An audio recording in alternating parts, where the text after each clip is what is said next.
There's a story of a friend of ours that we know that many years ago he was very successful in investment banking, and then he went out to work on his own, and a very well-known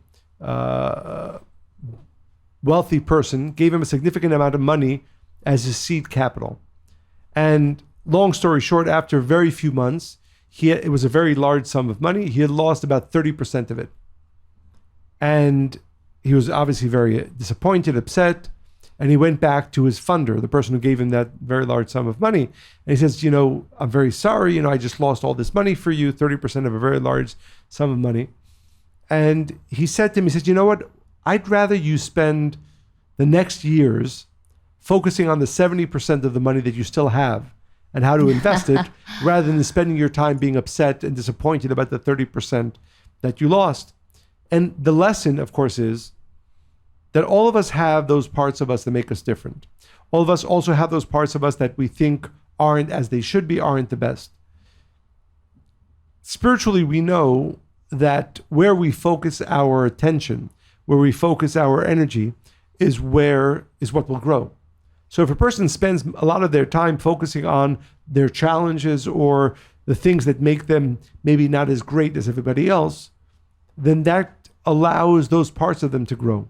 Whereas if a person spends their time on the parts of them that are, we'll call perfected or better, or allows them to grow, that's what will allow them to become a person who can really influence the world and others in a positive way. And I think when we talk about a superpower, which is really what the book is about and what this evening is about, I think a very large, important part of it is making sure that we focus on the better parts of ourselves.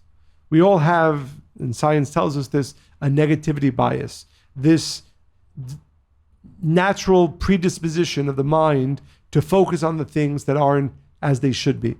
Whereas if we focus on those parts of us that are as our superpower, that are the parts that make us and give us the ability to bring great light into this world, then that part will grow. So when we think about what is our superpower, when we think about what will allow us to truly bring great light into our own lives and into the world, make sure that we spend the time focusing on the 70%, those parts of us that can truly create change in this world.